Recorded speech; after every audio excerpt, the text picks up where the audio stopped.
Hey everyone, Dan here. Before we get into it, if you enjoy these videos, please hit the like and subscribe button. And keep in mind that these are my own thoughts, opinions, and ideas. These are not meant to be, nor should you take them as investment or trading advice in any way, shape, or form. Do your own due diligence, put in the work for yourself, and make your decisions based on that. Enjoy. All right, folks, here we are on Tuesday, December 24th. We're going to take a look at Rocket Lab today. So Rocket Lab's been holding up really well since it had this big gap up on this day where it jumped up over 28%, pushed through toward the $29 level, actually just through 28, but 28.10, consolidated back toward this 21.48 level, didn't need to fully test it, and now is coming back through and sort of double topping after today, or triple topping, I guess you could say, at this 26.44. So to me, the battle currently is really between 26.44 to 24.38. Rocket Lab bulls, I would say, if you want this even to just continue to consolidate, what I'd be looking for is for it to continue to consolidate, not all the way down here to 22.93, and then up to 26.44, but really to stabilize between the 26.44 and the 24.38. Obviously, if it wants to sort of punch through this top and move on, 29.06 would be the next level that we have up there. If it comes down through and loses that 24.38, 22.93 has been holding up really well, especially that range from 22.93 down to the high 21s.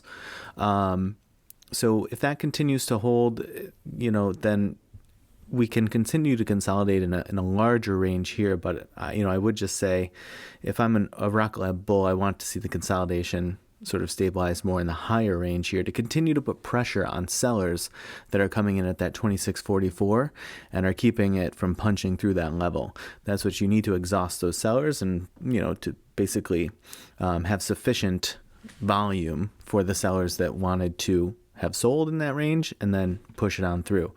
But if it can't hold that 21.48, and then we do have this 20.50, which is not a fib level, but is a previous support level, 19.69. And then if it does come crashing down hard, we do still have this uptrend support, which it's tested a few times and has held. It's quite far away from it at the moment, but that's the point of having it on the chart, is because the run-up has been so sort of quick and crazy since mid-August.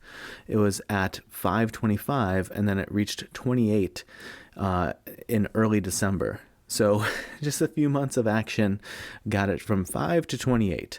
And so if it does have some negative, some bearish news, or something that's even just perceived as negative, it might take the brunt of that pretty hard. And so the point of having the uptrend support here is to say if it comes banging down hard, does it catch support there? That's going to be its best opportunity on a hard dip to catch some support, and maybe that provides even an opportunity depending on what the news is and how the reaction sort of pans out. But that's the look on the levels as I currently see it. On the EMAs, even on this dip down here, right, where it had this minus 13% day and then a slight green day, and then it had a big range day here, ultimately ended up in a plus 7%, but it hasn't needed to come down to the 34, this red EMA yet. It's been able to catch support along the 21s, that peach colored EMA. Everything's sort of in line with what you'd look for on this consolidation phase, while it sort of deals with catching its breath after this huge run up that we just spoke about that happened over the course of a few months. So nothing really turning against it there, but you are going to want to see it not just continue to top out here, because again, just like we spoke about needing to push the price to that range to exhaust the sellers, the other thing that can happen is folks who are continuously buying it up down here and pushing it into that range could get exhausted and sort of sick of holding stock that sort of continuously returns back to their buy zone down here. And so if that's the case, then you run the risk of exhausting the buyers that are living here in like the $23 range. And if you exhaust those buyers, then if it does come down on low volume or a slight sell-off or whatever, and those buyers aren't there, that's when you get potential for some extra dip to happen. So if we just take sort of since the gap up and see where the volume shelves are, little bitty ones here, compared to the ones down here. But this is, again, where you see all of that stepping in happening at the moment. My question is, over time, what does this representation look like? Does this start to dwindle, and do these start to grow? That obviously wouldn't be a great sort of situation for the bulls. Or do these start to pop a little bit and sort of outpace some of the motion down here, just over time, more buying power coming in here? But it is going to need that volume to step in, that buying pressure to come in and continue to be able to put pressure on all of the sellers that seem to want to come in that $26 to $27 range. So those are the levels as I see it on the think or swim side of things. We do see it, surprisingly, still playing with the December levels here, right? It had that huge gap up in November, left those ATR levels way behind, but that sort of got it situated nicely for December, rejected off the call trigger, came back all the way through the -1 ATR, right? That -1 ATR at 24.20 at the moment. And then that's where it's been sort of like trying to rebuild some price action, rejected again off of the put trigger, came down and once again stretched through the full -1 ATR. Now it is, as of today, once again, back at the put trigger.